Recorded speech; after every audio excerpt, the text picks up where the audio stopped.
Hello and welcome. I'm Asima Katauka and you are watching NewsX. Well, let's take a look at some of the top stories. Russia has launched one of the largest drone and missile strikes on Kyiv and surrounding regions since the start of the war, with attacks still ongoing as of 4:20 GMT. At least 3 people have been killed and 9 have been injured. According to Kyiv's military administration, the assault triggered nationwide air raid alerts and prompted Poland to close airspace near 2 cities. Hamas has stated that it has not received U.S. President Donald Trump's ceasefire plan, as Israeli forces have intensified their assault on Gaza. Meanwhile, the Gaza Health Ministry reported 74 people killed in Gaza. This comes as Prime Minister Benjamin Netanyahu is set to meet President Donald Trump in Washington on coming Monday. The U.S. State Department has announced it will revoke Colombian President Gustavo Petro's visa after his comments were reported from a pro-Palestinian protest in New York. President Petro has now returned to Bogota, declaring that he does not care, further escalating the situation. U.S. Secretary of State Marco Rubio has called on all UN member states to immediately implement the restored UN sanctions against Iran. The UN sanctions against Iran have now snapped back into force for the first time since 2015, sending the Iranian rial to the record $1.12 million per dollar. South Korea and the United States have reached a foreign exchange agreement, according to South Korean Finance Minister Koo Kyun-chol. The deal is separate from currency swap talks that link to President Donald Trump's tariffs on South Korea, with President Lee Jae-myung stressing that Seoul cannot pay the $350 billion investment up front. The U.S. President Donald Trump has now authorized full-force troop deployment to Portland to protect ICE facilities from what he calls domestic terrorists, defying Democratic leaders including Oregon Governor Tina Kotek and Portland Mayor Keith Wilson, who has denounced the move. Vietnam has now evacuated thousands and has shut airports as Typhoon Boa Loi, with winds up to 133 kilometers per hour, are approaching central regions, expected to make landfall today. The storm followed deadly flooding in the Philippines that has killed at least 10 people, prompting urgent precautions.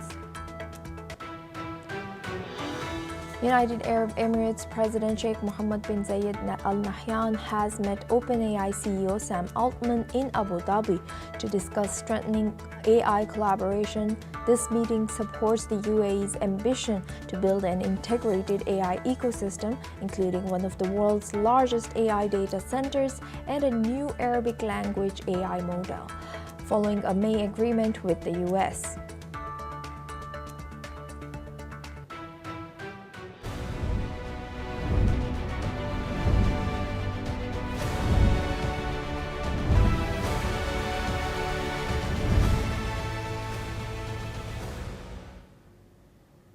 We begin this hour with our special coverage of the United Nations General Assembly in New York City. The United Nations is celebrating its 80th anniversary as the global community tries to navigate through the challenges of the world. Key items on the agenda include the wars being fought in the Middle East and Ukraine, as well as the serious challenges being posed by climate change. Among the leaders who spoke at the UN's latest session were Russian Foreign Minister Sergei Lavrov and India's External Affairs Minister S. Jaishankar. While Sergei Lavrov highlighted saying any aggression against Moscow will be met with a decisive response, Lavrov has further denied that Russia has no intention of attacking NATO or EU nations, calling such claims provocations. He has said that threats against Russia are becoming more common and warned Western nations not to underestimate Russia's resolve. Foreign Minister S. Jaishankar took the opportunity to slam Pakistan and accuse the wealthy nations of their hypocrisy in global trade and selective responses to crisis. This comes amid strained trade ties between the United States and India, as U.S. imposed heavy tariffs on the country, citing India is buying oil from Russia. To help us understand these developments and more, I'm joined by our correspondent, Thomas Porteous, who is currently in New York City. Thomas, what were the main points India has highlighted at the UNGA today, and how were they received by the international community? Well, yes, you join us live here from just outside the United Nations General Assembly Hall, where a day wraps up just before it takes its break, before the last day of the conference, where, of course, it's been a hugely eventful week. Today, however, we have seen India take to the stage in front of that hall, that iconic hall here in New York City, where External Affairs Minister S. Jaishankar showed and expressed India's path forward and India's views, where he said that once again he reiterated India's stance against terrorism, referencing Pakistan very, very heavily, but did not mention its name once. He said that since India has gained independence in 1947, that it has suffered decades and decades of terrorist activity from what he called the epicenter of terrorism. Of course, he once again stressed that whoever is allies with those who orchestrate and finance terrorism will have it come back to bite them. Of course, he stressed the importance of fighting the climate crisis and also the development and the championing of the global south. And once again, critiqued the United Nations like so many other countries have, and stressed the fact that India needs a seat on that United Nations Security Council.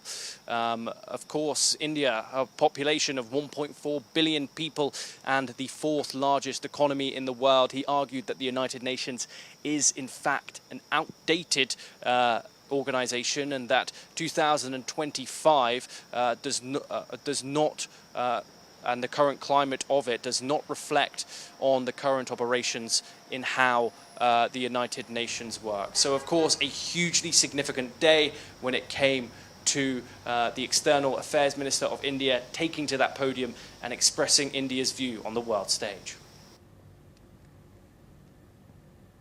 And now, how did Russia present its position on global issues, and what implication could this have for international relations?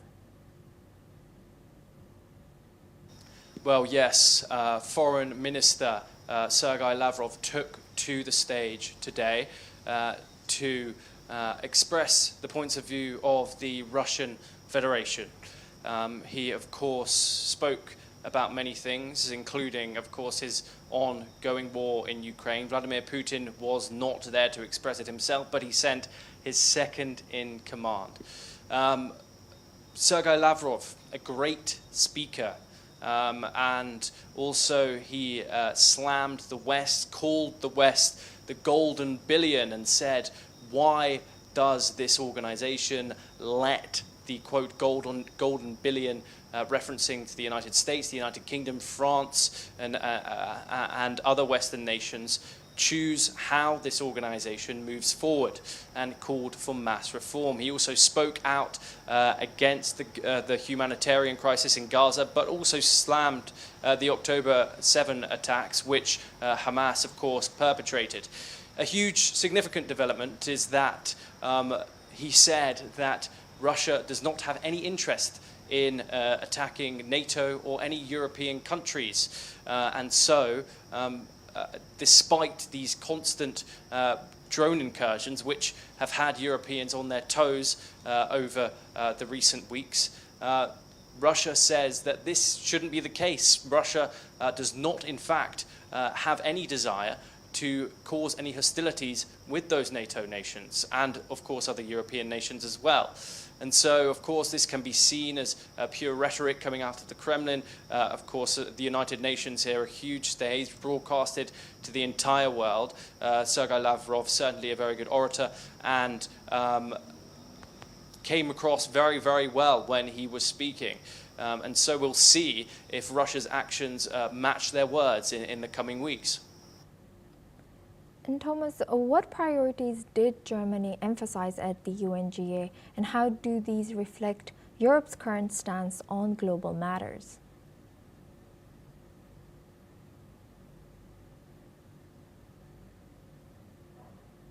Yes, of course, German Foreign Minister Johann Wadephul took to the stage today and, of course, spoke about the threat from the east, which is, of course, Moscow. We've had and seen these constant drone incursions coming into Europe, which has been seen as a huge threat, and have had NATO jets scrambling on a near weekly basis. Of course, and this was followed Sergei Lavrov's speech, and so we'll see how that plays out. However, Germany said it did support a sustainable development goals and innovation, technological progress, and wants the UN to use those tools for all humankind. And so, of course, hints there to multilateralism. Once again, the world working together, and in a ever-divisive world, that seems ever more likely and unlikely.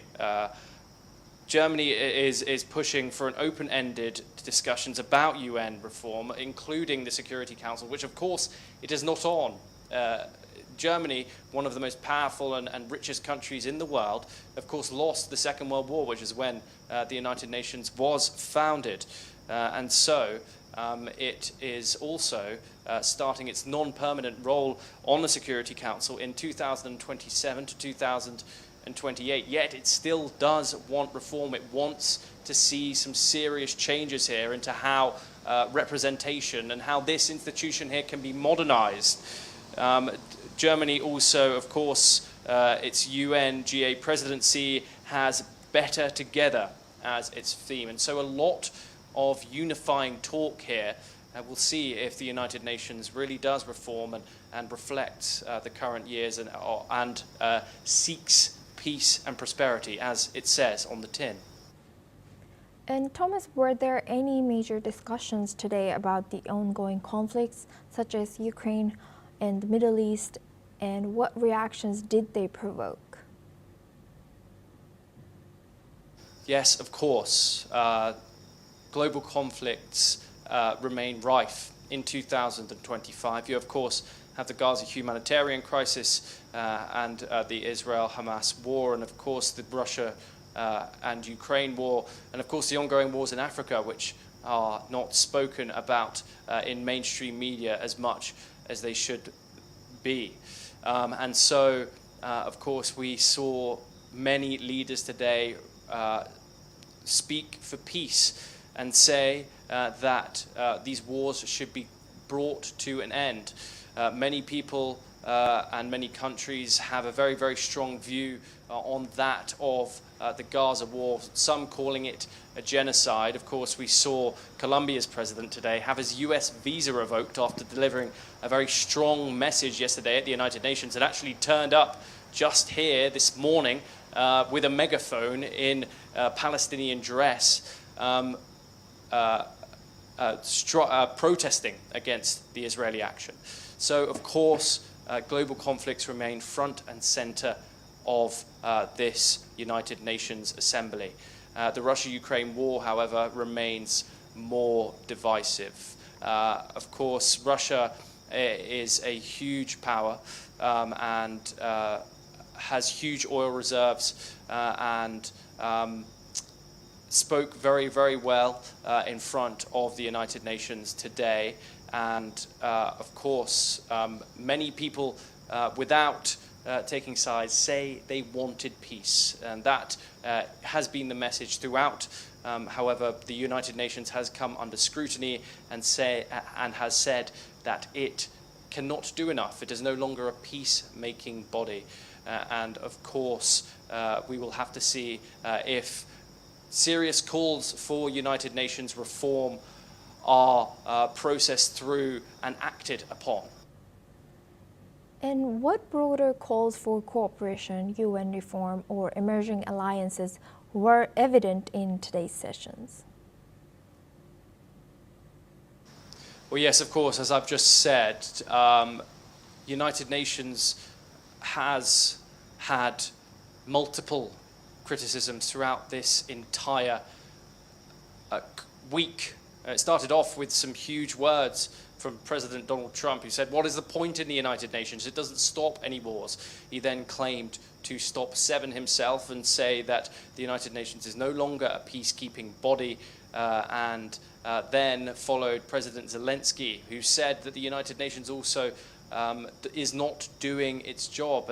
And we'll see how this crisis and how countries can work together in this world where leaders, some of which seem to be throwing out the rule book of international law, and some, I've been speaking to some people here, they have some real worry for the future of this institution, and give it another 80 years, which is what this event has been marketing for. They're unsure if it is still going to be here, if things continue to go in the direction that they are. So, of course, a hugely broad calls for reform from all sides of the political spectrum. And so, of course, we will be here hopefully next year, and it's been a pleasure covering this entire event here. Thank you, Thomas Porteous, for giving us that insight from New York. Now we move on to our next news. Russia has launched a massive air assault on multiple Ukrainian cities, deploying hundreds of drones and missiles, while many residents slept. Ukrainian officials report 3 people died and several are wounded, and also widespread destruction to residential buildings and civilian infrastructure. Ukraine's air defenses scrambled in to intercept the barrage, but not all missile projectiles were stopped. In response, Kyiv has called for much stronger international pressure, further sanctions targeting Russian energy, transport, financial, and shadow networks, as well as intensified military support for Ukraine's defense. This latest strike fits into a pattern of escalating aerial warfare in the conflict, with Russia increasingly relying on large drone and missile swarms, shifting tactics to targets not just frontline zones, but urban and energy infrastructures deep inside of Ukraine. Meanwhile, according to flight tracking service Flight Radar 24, Poland has closed its airspace near its southeastern cities of Lublin and Rzeszów until at least 4 GMT today, due to unplanned military activity related to ensuring state security. Now, for this discussion, we're joined by Glenn Grant. He's an ex-advisor to Ukrainian Defense Minister, joins us live from Kyiv. Thank you very much, Glenn, for joining us. Good to see you. Now, with Ukraine calling for stronger international sanctions and more military support, how are European nations balancing their support for Ukraine with concerns over escalating tensions with Russia in their own airspace as well? Well, first thing, before talking about that, I have to just mention the fact that your foreign minister in India talks about his stance against terrorism, but Indian troops were on the last Russian exercise, which hardly sends a good message that here we are, we want to support things, but we're going to support Russia against Ukraine, which is not exactly a good way of going into the world. Now, the Europeans are stepping up, and as you know, that the UK has actually sent aircraft to Poland to guard against drones. And there are discussions about whether the Europeans should actually attack drones inside of Ukraine, or whether they should wait until they actually exit Ukraine into Polish airspace. On the other flank, with the Baltic states, then there is an increase in defence, in that Turkey has sent one of its AWACS, one of its air surveillance planes, which is now flying up and down the border to watch what's happening, to try and identify if drones are coming out of Russia or if they're coming off ships into Denmark, Sweden, and the Baltic states. So there's a lot going on at the moment, but the main aim of Russia, of course, is to distract from the war in Ukraine. And you can hear that almost in Lavrov's words about talking about, we don't want to fight NATO, we don't want to do anything else. They want to pull troops, they want to pull activity and money away from supporting Ukraine. Glenn, thank you. I cannot comment on what India's role is in this, but India does what is beneficial to protect Indian citizens. And also looking at Russia, looking at US, what do you think US's role is in navigating or negotiating peace between Ukraine and Russia now? I think it stays exactly the same as it's been for the last couple of years, which is to support Russia and to try and delay supporting Ukraine, which is what they've been doing. So even when Trump says, hey, Ukraine can take back its lands and everything else, all he's doing is passing the buck away from the United States into Europe and to Ukraine itself, so that at some stage he could say, well, we tried, we did our best, we gave them the chance, but they didn't take it. Because the support from US, there is support from US, yes, but remember that Trump has to do something, because there are still a lot of Republicans who support Ukraine very strongly. So Trump has got to keep his own side happy. So he's balancing out keeping his own side happy with supporting Russia. And those two things mean that the loser actually is Ukraine. Guest Glenn Grant for joining us and sharing that insight all the way from Kyiv. Now we move on. In a major development, US President Donald Trump has said that he's deploying troops to Portland, Oregon, to protect federal immigration facilities from what he calls domestic terrorists. Trump has further announced the order on social media, directing the military to use full force if necessary, but local leaders are pushing back. Portland's Mayor Keith Wilson has said that no troops are needed. Oregon's governor has said that there is no insurrection and called on President Donald Trump to reconsider. Let's listen into what the mayor of Portland has said. Again, I am so deeply disappointed with the federal government's irresponsibility. At the end of the day, this may be a show of force, but that's all it is. It's a big show. And after big show, everyone goes home, and that's what I want to happen here today. The Pentagon has yet to clarify if National Guard or active duty troops will be used. The Department of Homeland Security says ICE agents are under threat amid rising protests.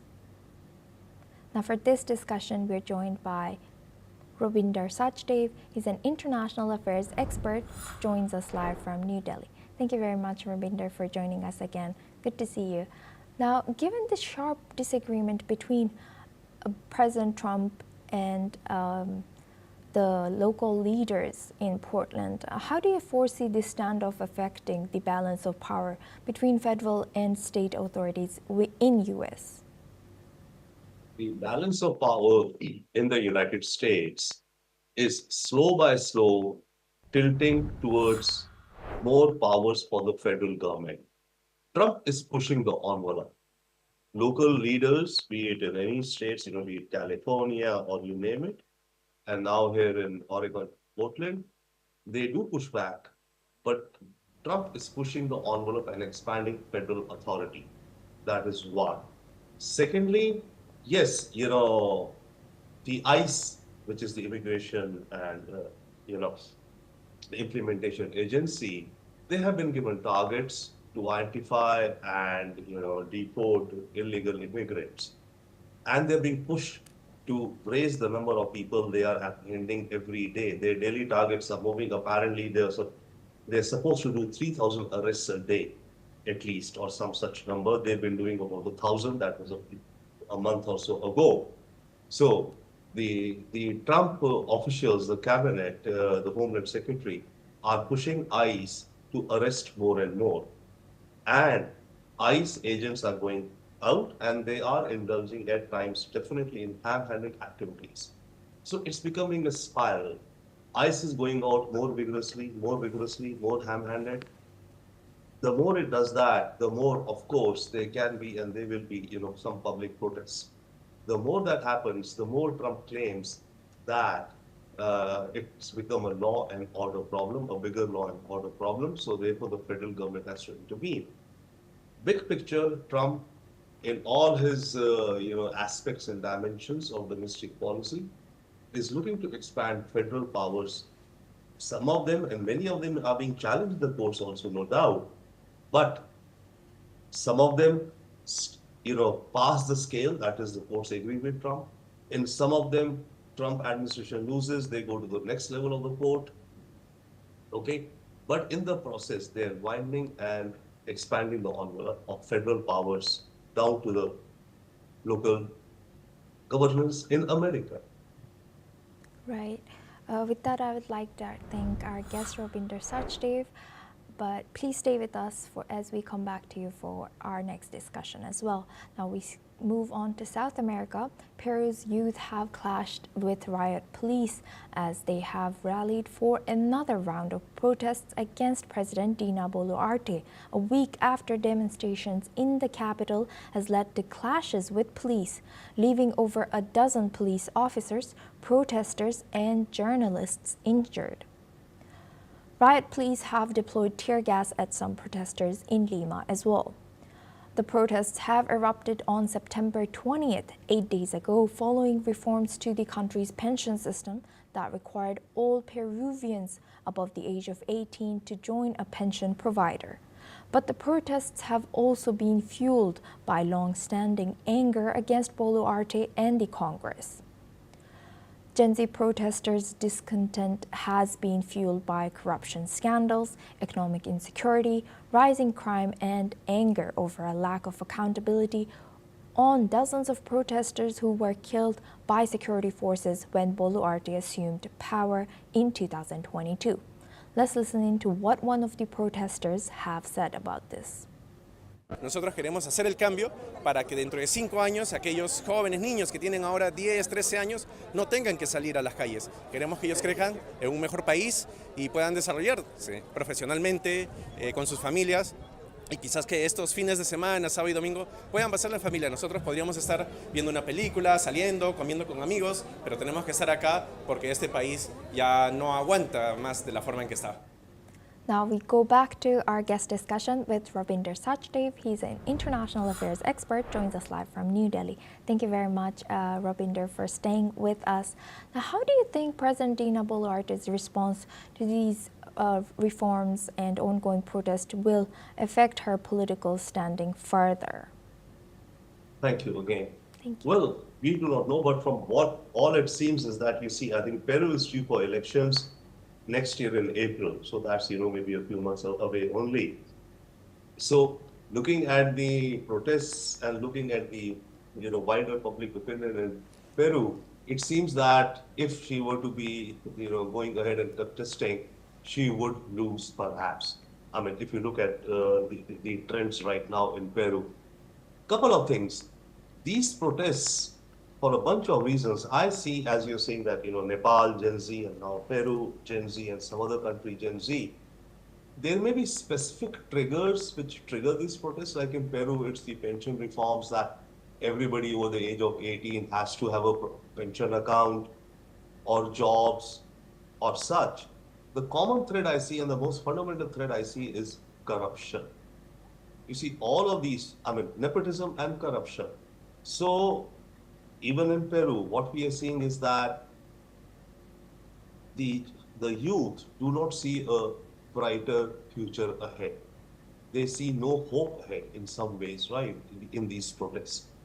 And the reason they see no hope is that they see that corruption is so systemic, is so endemic, that it will not open up newer opportunities for them, be it whichsoever political dispensation. And I do think that this kind of a trend will grow in other countries also. But for the time being, let's say in Peru, this definitely, see, Peru is known as sometimes as a democracy without parties.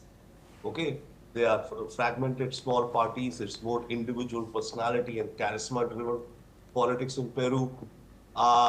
The left, broadly speaking, the left of the spectrum has more support within the country overall, but the right also has support. Let's say 40-30 is about, maybe the maybe the ranks of both. So it would seem that going ahead in the elections, some other leader would emerge probably from the left itself or the center left uh, to take on leadership in Peru. But again, after some time, again, dissatisfaction can set in. The issue is bottom line, I think, corruption. Thank you very much, Ravinder, for joining us and sharing that insight. Now we move on to Europe. Moldovans began voting on Sunday today in parliamentary elections that could see the country neighboring Ukraine sever from its pro-European path towards Moscow, with the government and the EU accusing Russia of deeply interfering. Moldova, an EU candidate country, has long been divided over closer ties with Brussels for maintaining Soviet-era relations with Moscow. Most polls show the pro-EU Action and Solidarity Party, in power since 2021, is still leading the vote. But analysts say the race is far from over. The pro-EU president Maia Sandu of PAS has called the vote Moldova's most consequential election and warned against falling deeper into Moscow's orbit.